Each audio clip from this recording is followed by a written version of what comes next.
Hello guys, അപ്പോൾ ഇത് നമുക്ക് കുറച്ച് പരിപാടി ഉണ്ടായി, അതൊക്കെ നമുക്ക് കാണിച്ചു തരാം. അപ്പോൾ രാത്രി നമുക്കൊരു ഫംഗ്ഷൻ ഉണ്ടായി ഗൈസ്. അവിടുന്ന് കുറച്ച് ഫുഡെല്ലാം കഴിച്ചിട്ട് നമ്മൾ അവിടെ നിന്ന് കഴിഞ്ഞിട്ട് അവൻ്റെ മാമൻ്റെ അടുക്ക് പോകണം ഗൈസ്.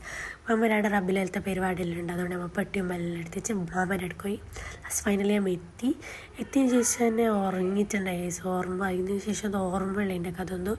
പിന്നെ രാവിലെ ആയ ശേഷം നമ്മൾ ജാഥ റബ്ബിലെ ഇതിനെ റാലി നോക്കാം, പിന്നെ ഒരു ബിൽഡിങ്ങിൻ്റെ മിത്തൊക്കെ പോയി ഗൈസ് നേരെ കാണാൻ വേണ്ടി. പിന്നെ കുറച്ച് കഴിഞ്ഞ് മദ്രസിലേക്ക് നടന്ന് നമ്മളെ മാമൻ്റെ പേരിൻ്റെ ഇപ്പുറത്തുള്ള മദ്രസിലേക്ക് നടന്നിട്ട് അടുത്ത കുറച്ച് പരിപാടിക്കെല്ലാം നോക്കിയിട്ട് ഇങ്ങനെ കുറേ സാധനം തിന്നിട്ടെല്ലാം ആയിട്ട് സമയം പോയി ഗൈസ്. സമയം പോകണ്ടേ, പോയി വെച്ച് ഗൈസ്.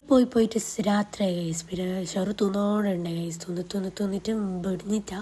അങ്ങനെ അടുത്ത പരിപാടിയൊക്കെ ലൈറ്റിങ്സൊക്കെ രാത്രിയാണല്ലോ കാണാൻ, അതൊക്കെ കാണിക്കുകയാണ് ഞാൻ. പിന്നെ എൻ്റെ ചാച്ചാൻ്റെ കഥാപ്രസംഗം ഉണ്ടായിരുന്നു. വർഷങ്ങൾക്ക് മുമ്പ് ഒരു സെപ്റ്റംബർ 30 അഗ്നിവേശത്തിന്റെ കഥാപാത്രങ്ങളിൽ പുകയുന്ന ഫലസ്തീൻ ഇന്നലകളുടെ നഷ്ടങ്ങളെ മൂകസാക്ഷിയായ പുതുസിന്റെ മലർ. അന്നേ ദിവസം അവരുടെ പിതാവ് ജമാൽ തന്റെ മകനുമൊത്ത് പട്ടണത്തിലെത്തിയതായിരുന്നു. മുഹമ്മദ് അബ്ദർ എന്ന 11 വയസ്സുകാരന്റെ ഏറെ നാളും. അങ്ങനെ നമ്മൾ കാത്തുന്ന സാധനം കിട്ടി ഗൈസ്. ചോറ്റിനെ കിട്ടി. എന്തോ ഒരു ടേസ്റ്റും എന്തോ ഒരു സ്മെല്ലുണ്ടായി ഗൈസ്. നമ്മൾ അവിടെ നിൽക്കുമ്പോൾ എല്ലാം ഇപ്പോൾ എങ്ങനെ പൊരിക്കത്തുന്ന കത്ത. അങ്ങനെ നമ്മൾ പൊരിക്കെത്തിയ ശേഷം നമ്മൾ ബിഗ് ബോസും കൊണ്ട് അത് തൂന്നിട്ട് ഉറങ്ങി ഗൈസ്. അത്രയേ ഉള്ളൂ. ബായ്.